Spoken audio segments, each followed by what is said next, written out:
Assalamualaikum warahmatullahi wabarakatuh. Perkenalkan, nama saya Niken Aprilia dari jurusan Bahasa dan Sastra Arab 3B dengan NIM 228515525. Dalam video ini saya akan menjelaskan tentang apa itu linguistik, serta di dalam video ini saya akan menyampaikan tentang definisi linguistik, lalu bidang kajian linguistik, dikotomi konsep dalam linguistik. Berikut penjelasan lebih lanjut. Yang pertama yaitu definisi linguistik. Di sini saya akan memaparkan 4 definisi dalam 4 buku tentang apa itu definisi tentang linguistik. Dari buku yang pertama itu mendefinisikan bahwa linguistik adalah ilmu yang mempelajari bahasa manusia. Dan yang kedua, buku yang kedua itu menjelaskan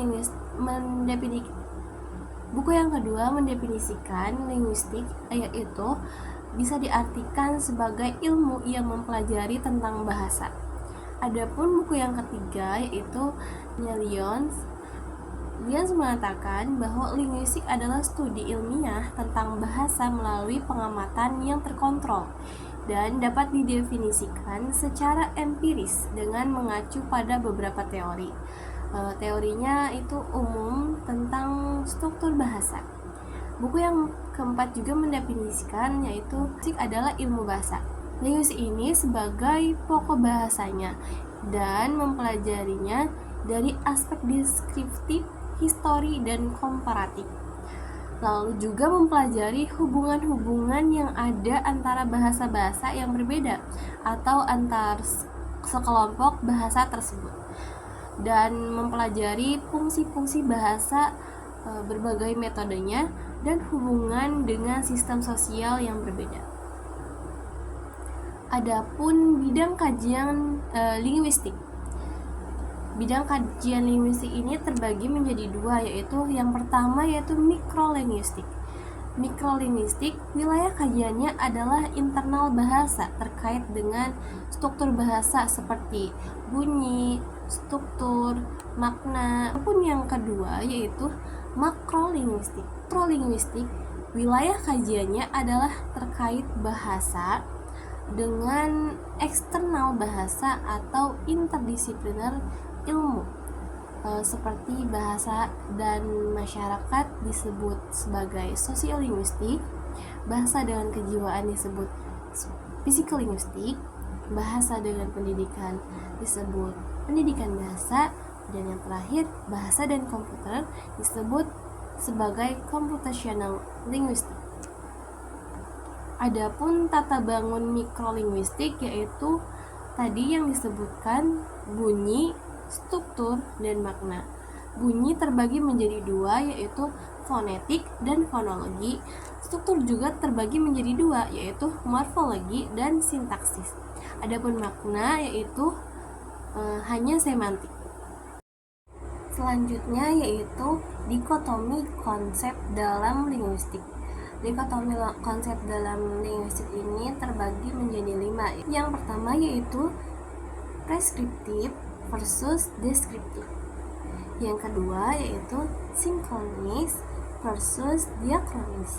Yang ketiga yaitu teoritis versus terapan. Dan yang keempat yaitu length versus paralel. Dan yang terakhir yaitu kompeten dan performance. Adapun yang pertama yaitu preskriptif versus deskriptif. Dalam buku ini Al-Wasilah mengistilahkannya dengan pendekatan linguistik dan pendekatan humanis, bahwa preskriptif bertujuan untuk mendeskripsikan bahasa secara alami. Deskriptif bertujuan untuk mendefinisikan bagaimana manusia berkomunikasi.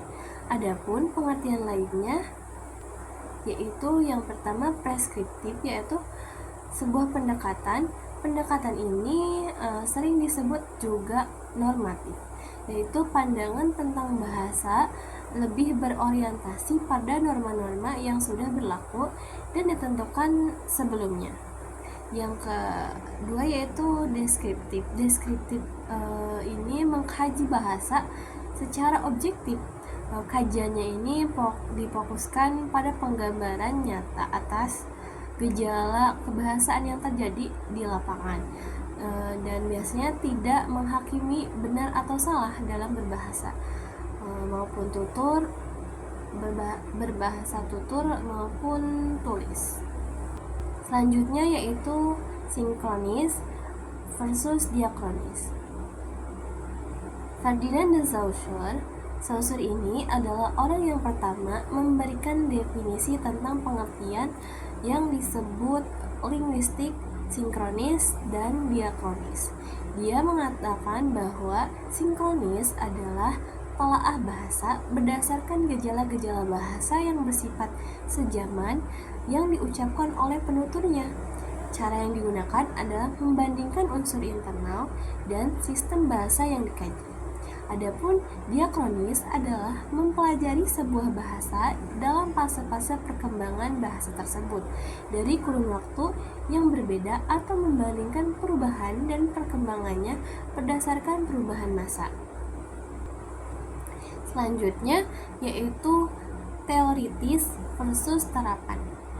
Dari buku ini dan ini, teoritis yaitu bidang linguistik yang mengkaji dan mengupas bahasa untuk mendapatkan kaidah-kaidah yang berlaku dalam suatu bahasa.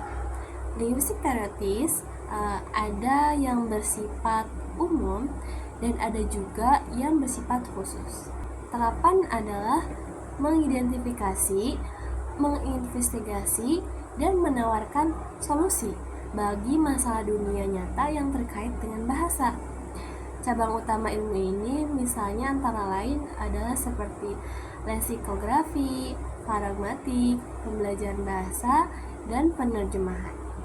Selanjutnya yaitu leng versus paroleg. Leng ini adalah sistem bahasa yang digunakan bersamaan oleh komunitas penutur. Adapun paroleg yaitu tindakan nyata berbicara dalam situasi nyata yang dilakukan oleh seseorang atau seorang penutur secara perorangan. Yaitu kompetens dan performance. Kompetens yaitu pengetahuan seseorang tentang bahasanya, sistem kaidahnya yang dia kuasai, sehingga dia mampu menghasilkan dan memahami kalimat dalam jumlah yang tidak terbatas, sehingga mengenali kesalahan dan ambiguitas tata bahasanya. Adapun performance yaitu relasi pengetahuan bahasa yang sebenarnya bahasa dipandang sebagai seperangkat ujaran khusus yang dihasilkan oleh penutur bahasa, sebagaimana ditentukan dalam suatu korpus. Cukup sekian materi yang dapat saya sampaikan. Kurang dan kurangnya mohon maaf. Wabillahi taufiq wal hidayah. Wassalamualaikum warahmatullahi wabarakatuh.